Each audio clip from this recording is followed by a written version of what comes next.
Greetings, market rebels. Welcome to this week's Sector Situation, Sunday, July 30th, 2023. And it's a little afternoon here on the East Coast. I'm Wayne. My partner Ryan's wrapping up our market outlook overview, which will go out shortly, hopefully within an hour or so. So if I can get this one completed, all the links will be in there for the weekend videos. Let's just get our disclaimers taken care of as always. There's the general disclaimer. And then here is the trustee intellectual property rights notice. And then what I'm going to do, is just leave these up for a few seconds. This is really more of a review of last week, right? And what we were working with last week on the videos. And I just updated a few things just to show, right, how these orange highlights, right? I think they're still really applicable and we're still really working with them. And even this one here in green too, as well, we're still working with that. So a lot of last week played out, I think, generally like we expected. Since we didn't have a really strong bias, the week didn't really deliver anything in a big way, and you had up and down, and that was what we expected, just to pick up in volatility because of the earnings that were due out and the Fed and so on and so forth. So pretty much the market gave you what you would expect in most situations. This is the stream I covered in Macro Measure video for this week. So just if you want to, you can screenshot that. If you don't want to check out the video, maybe you can derive some things from here. But again, this is just kind of stream of consciousness stuff that I go through in Macro Measure. I would just like to make sure everyone knows that that's available in case you want to review that. So on that note, let's quickly stop the share. And I'll reposition things, get the outlook out of the way, and then we can get into the sector charts. And I think I'm just going to keep this brief as well, because I'm going to try to make things more and more brief, because I guess it turns out that a lot of people just don't like as many details and prefer shorter videos from what the feedback I'm getting, which is fine. It's just not my style and not how I look at things. I think the markets are pretty complicated things in the end, and you ought to know about items and nuances in my mind. But again, if that's not really something that people find value with, then maybe I should be just shortening these things more and more. So that's what I'll try to do, including this. So I'm just going to give us the start here on the grid of 12 that we usually begin with anyway, and just note, right, that things did back off recently, right, in different sectors. And then some sectors, for example, the communication sector down here, that started to reassert itself, so that is that, right? In other words, like, okay, now that got to a new high on Thursday, right? So did really real estate. Okay. And when I say new high, I mean recovery high since the October lows. And you had that also happen by the end of the week in XTN.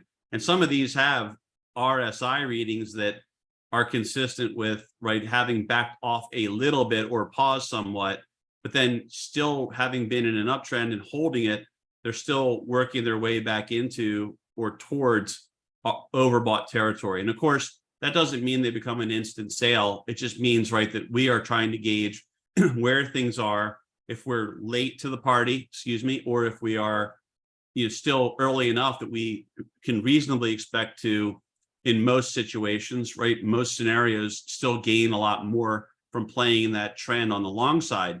Because as you can see, the trend has just really been on the long side in most of these sectors now for a few months. Even the late bloomers, like we talked about, that we were fortunate enough, I think, to catch the turn recently, the late bloomers being energy, the late bloomers being financials, late bloomers being the XLP, coming kind of back into vogue, and then XTN.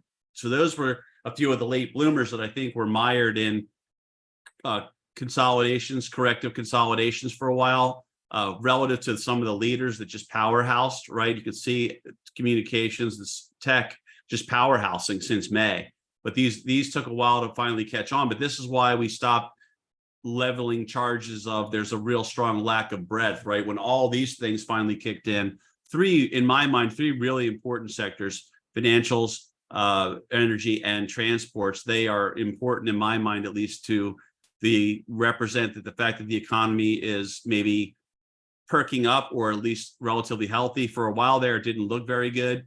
I'm not so convinced that it's the case now that things are wonderful, but at least, right, the stock price action is suggesting things aren't as bad as it was, right? So I guess you'll take every little thing you can get. But the reality is too, like, again, I've been saying probably for the past few weeks, I think we're in the latter innings of this rally. And that has to do with a lot of the things I covered in the macro measure today and even prior to today.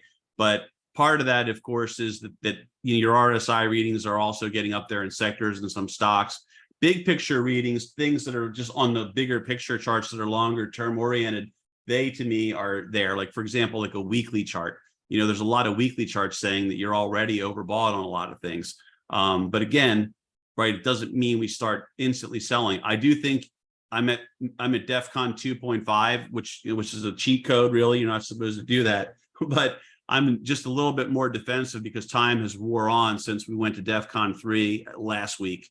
So I think you have to be ready, just with, again, for what reasons I covered in macro measure. But as far as what we can draw out here, like, a lot of these things to me look pretty good, right? Overall, like, if you looked at transports, other than the fact that the daily RSI is at 65, right? This looks like it has more room. A lot of these things still look like they have more room. And so I'm not, oh, the other thing we caught too was XLV, which was, again, fortunate to notice that it was starting to perk up and turn, and had a lot of what I like to call catch-up potential because it had been left behind. But remember, XLP, XLV, these tend to be looked at more defensively. So that could be some early positioning, or just, hey, this is technically cheap, which is an expression I use. That they could have been looked at as technically cheap because they haven't moved. And that's why some of these guys piled into there. Now, right, is the big, what happens next, right? And these are defensive, right? And utilities are defensive, but with the rates seemingly heading higher, not a good thing for this, right, for the utility sector, which is rate dependent.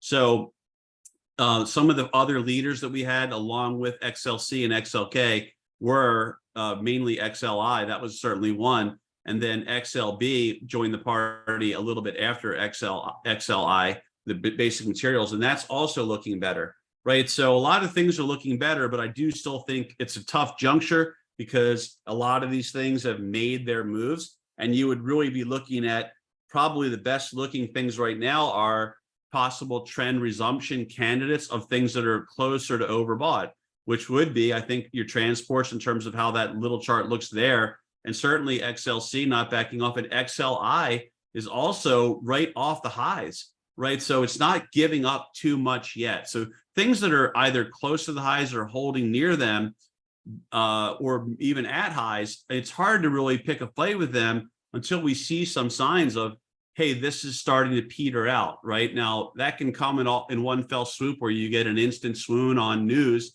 Normally, though, you have a little bit of a topping process, or you get a double top, or you get a false breakout that reverses hard, right? Something like that. And we just haven't seen it yet. Maybe it comes this week, maybe it comes the week after, maybe it doesn't come at all. But that's the general kind of like quick overview, where there's nothing glaring that I can say, like we were seeing weeks ago, hey, keep your eyes on this because now this looks like it's ready to move. I think the one that comes closest for it, it's off the highs, but hasn't, is ready to go, is this one, the XLK, right? The XLK to me, not very far from really a mini flat line there from those highs on the blue candles, and the low on the one blue candle there, the high on this green candle, but right around that kind of 179-ish area there, just a little bit higher. That would sort of put it at the start of, does it try to take out this high? And the trend is still there, right? Trend line 101, we can easily use our eye to do this, but we could just connect these lows here and just like, look, hey, it's holding trend. And so again, it's held trend. Now, the big wild card is, right, Amazon, and mainly really Apple this week. So, and you have a massive, like in the middle of this week, there's a massive number of companies reporting, and that could definitely have fallout in different ways. If it's, given how far they ran stocks, right, it could be problematic if these earnings are not beats, right? They're typically about 70+% beats. quarter in, quarter out over the course of time. Now, if you start to see it where it's less than that for whatever reason, it's a problem. I'd be surprised if it were, just because that's how they typically rig the game. But especially, right, they've been able to pass higher prices on the consumers to this point. Not me so much, but a lot of people are still paying prices. I'm not really a big fast food player to begin with, but when I do travel, I only would stop at Chick-fil-A or a Chipotle or something like that, because I think their ingredients are a lot better and typically than other things. And if you're pressed and there's really nothing else, I'll let my arm get twisted and go to one of those places. But I'm done there, and it's not because I can't afford a chicken sandwich or a burrito. It's just that I'm not paying those prices for what they're charging people. If everyone else wants to do it, more power to them. God bless you, because I'm not ponying up $15 for a fruit cup, a drink, and a chicken sandwich just on principle. But anyway, that's the quick look at these. We probably should take a quick look at things kind of a little more in depth on some of them. So let me just minimize this a little bit, and I'll move these sectors over, and we'll bring up a few other names, and then we'll get things wrapped up again, because I don't want to belabor this with folks apparently requesting in droves that I cut out a lot of details the way I look at it. But hey, it is what it is. But let's take a look, right? We've seen XLC. Let's look at that one, because that's a real leader. Okay. And so on this, come on, Thinkorswim. So what I would point out is, right, that you have a little bit less RSI in place right now on the daily chart. And so to me, right, that sets up for down the road. If this doesn't break out and just keep going, there's a possible RSI divergence. It's mild, it's minor, but it's there, right? So if they suddenly they're not able to sustain this rally, and again, I think there's room for them to sustain the rally. If they're unable to do that, you could look back and say that was sort of like a negative divergence situation. So I would be on guard for that. But look, it is overbought on the weekly charts, and it's getting there on the daily. But remember, when you get to the final phase, usually the slope increases on that final sort of squeezy melt phase. And certainly an Apple could ignite that across the market. So that's just my thought process. I don't think there's a better way other than an emergency Fed rate cut to really goose stocks, or like the resumption of all out QT, double secret QT, whatever they've got up their sleeves next to rig this market. But you get the idea. There's just room to go there. Just look, it is overbought already. So again, you're playing that one smart.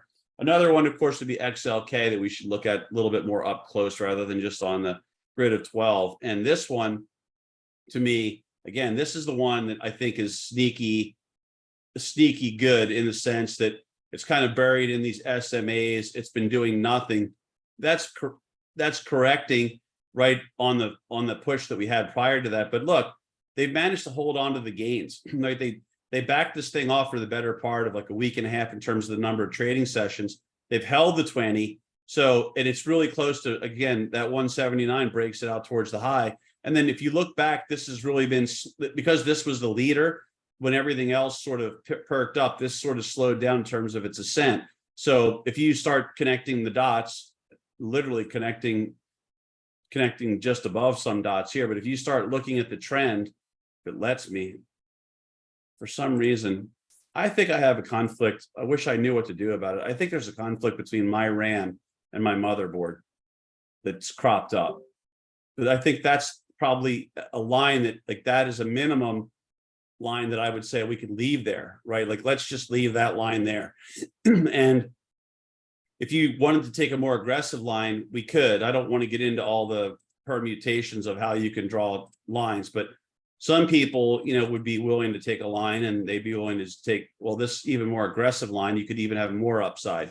The point is, though, if you believe in channels, and I do, you've been trading in a channel, and I'm not going to draw every line in here. It just takes too long, and that's not at all what people want. But if you just put lines underneath here and just ballparking somewhere around, I'll ballpark it somewhere around there, so you get an idea. You've just been in this channel for some time now, and for 5 or 6 months it stays in it.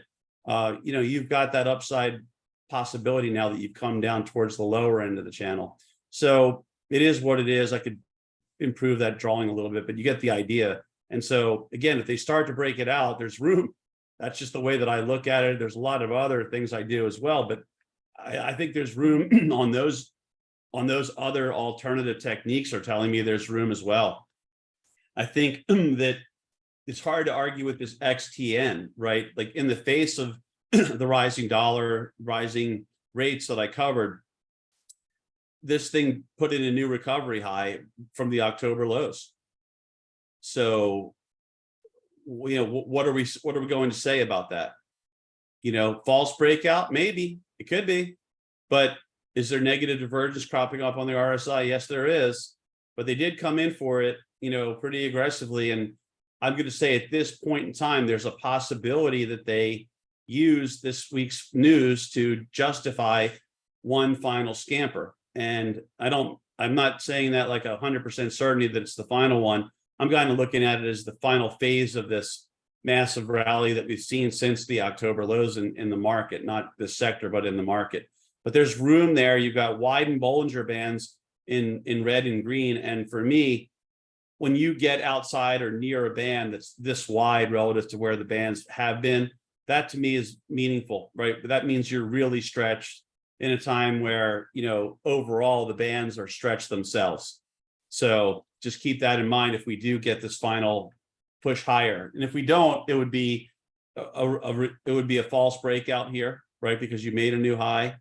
You flashed like you were going to break out. And then, of course, the problem here is waiting. Like, unless you're going to use intraday trigger levels or a flat line or something from here, and you could trade against this high if you want to be a bear, but you'd have to be, that's very aggressive. And there's nothing wrong with that. It's just that, you got to give yourself a little bit of buffer room above that high. But if they take it above your buffer plus the high, then you're done, right? And your buffer is up to you. But bottom line is, right, I'm probably not at this juncture willing to concede that this trend is on the verge of cracking until that 20 SMA gets taken out. And that's down at least 2 to 3% from here. So I don't like waiting 2 to 3% to then initiate, because that's a minor pullback, right? 2 to 3%. But, right, that's where the chart is right now. XLB is another one that is, I think this is also looking pretty good in terms of a possible breakout. And aside for the fact that it's getting up there, right, here's where you are. You're right near, right, the former highs. It's been a long journey to get here, which works against it in my mind. And it is overbought-ish, not completely there, but it's overbought-ish. But this could, if this does break from here, there's other highs up here that it could then target. And so again, if they're going to put that one final rip together to really end this emphatically, this rally phase, that could also break out very easily. Another one that could break out very easily are these industrials. I mean, they're at the recovery high, right, on Thursday. They were at a recovery high. So again, I would say there's negative divergence in the RSI there. It's getting tricky, right? That did get kind of vertical here for a while. That slope has cooled off, but if they put one more wacky move together there, that would also be the time where I would be a super aggressive. If I've been riding it or any of the names in there and they all kind of, a lot of them participate in a final whoosh higher, I would, that just sweeping move, I would just roll like my portfolio dependent on it. I would stay in things as long as the momentum's still in place, but I'm going to 35 delta on something like that. I'm just that, because if you were to just get up towards these Bollingers quickly, right, within the next, say, week and a half to 2 weeks, that's going to be a really vertical ascent. And that's often what you see right before they do a rug pull. I'm not going to go into everything. I'm not going to go into all my dots, but right, this is a pretty decent stretch to the upside from your 200-day in terms of percentage. So you're pretty far away from that. That's a pretty, and then my dots are what I use for that, to display that for everybody. But I really would be worried if that did sort of print 114-ish, 115. So, but is it there now? Can they keep going with it? Has it been strong?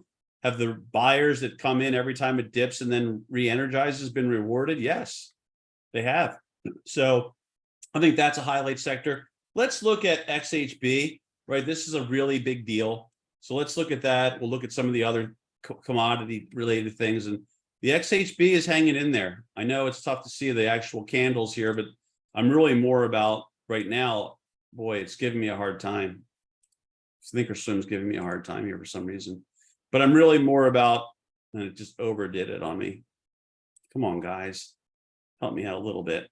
This is a little, so this is up there. You can see RSI a little bit lower there, but look, they held trend again. That's the bottom line. Like for me, right, if I were forced to pick anything to overweight in my weighting system, it would be the trend. You know, I think almost everybody would answer that question. Well, what's the most important technical factor for you? Well, it's for me, it's the trend. That's just I mean, for me, it has to be the trend, you know, and so it's on the verge of breaking out. Again, there's more room if they want it. Can they get there with this news? Create this, you know, create this one final maybe capitulatory rally where all the folks that have probably are going to end up being right about this in my book that have had problems with this rally are, you know, maybe a lot of these money managers have to capitulate at that point, and they've been holding out, and then somehow like the indices, the SPYs and the Qs are just off all-time highs, and the pressure has to be great if you didn't start shifting a lot of your funds back in. But that's an important sector. It's holding up for now. I could see this as a double top area, right? It all depends on if they start selling and crack that 20 in light blue. That could be a double top type of an area with that kind of an RSI situation. But remember, they could fix the RSI situation if they start goosing this. It could start to, you know, meet or exceed the former high, which would keep it, you know, reasonable in terms of there wouldn't be any divergence in place. So there's that one. Let's look at, we've been lucky because some of the names we've had in oil that we started spotting, you know, a month ago, maybe weeks ago. I can't remember when we first started giving oil a little bit more of the benefit of the doubt, but that really paid to notice that, hey, they were sort of like triple bottoming things here. Your RSI was a little bit better here, right, in terms of where it was on the two prior lows. Then they started taking out resistance lines. They took out the 50. Think of that almost as a resistance line. They started working their way up. We thought they could try to take a run at the 200. They did. They backed it off to the 100 in blue, then took it back through the 200 in purple, and boom, it's been up and away.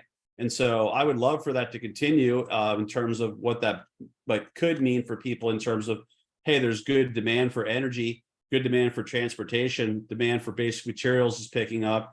You know, these are, hey, demand for loans is picking up. That would be good for the economy.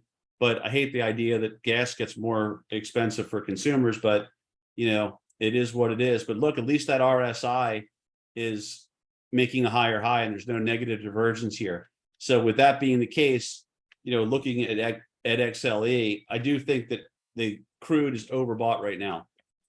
You have to call 69 point something and change, almost 70 overbought. So again, not an immediate sale, but something you got to keep your eye on. If you've been riding along or you take a new long in there, you probably want to be all over that, like white on rice. I mean, really super nimble. XLE took a breather down to the 200, right? So that sort of maybe acknowledged it.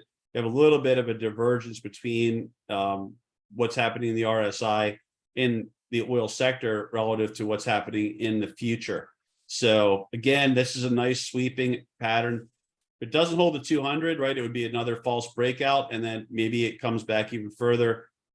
So keep your eye on that Friday low. But remember, all the short-term SMAs are now rising to meet that and will potentially offer support. That would be the white 20, the red 15, and the light blue 20, excuse me.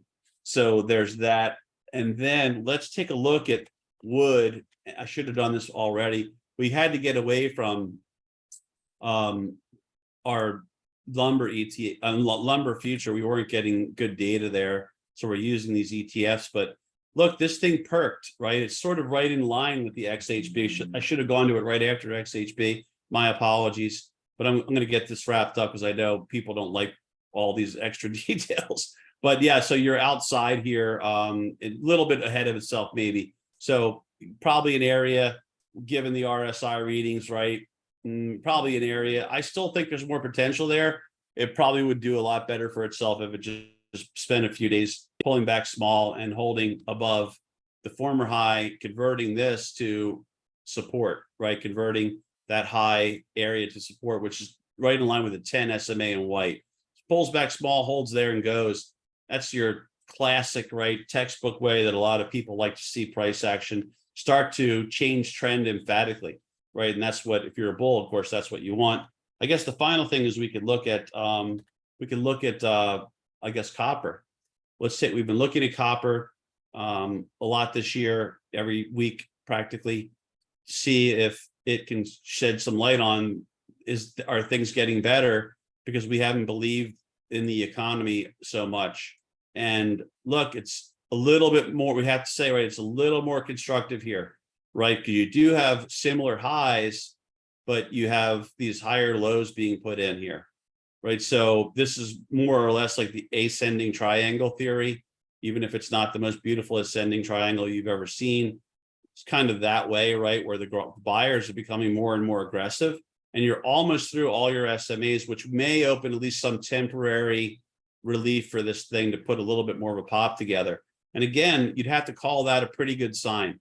So it turns out, maybe I'll be dead wrong. Maybe Ryan and I both will be dead wrong about this economy. And as I've said the entire time, for a couple of years, really, that I'm not believing all the hype, but I couldn't, there's few things, right, I wouldn't rather be wrong about when it comes to my macro take, economically speaking. I'd love to be dead wrong about that, because everybody should do a lot better under, right, a growing economy and a really strong stock market rally that could last for years. It gives us a ton of opportunity.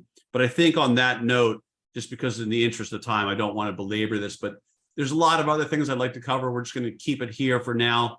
I do think you got to be with the sweet spot sunsetting very soon this week, really, with these earnings crescendo, this deluge of earnings. I think you got to be ready for that. So I hope something that I shared with you helps you out this week or some week in the future. And I did just note off screen that there's a little bit of inverted head and shoulders that didn't in copper as well. Just keep an eye on that. It's a little bit slope, but doesn't really matter in my book.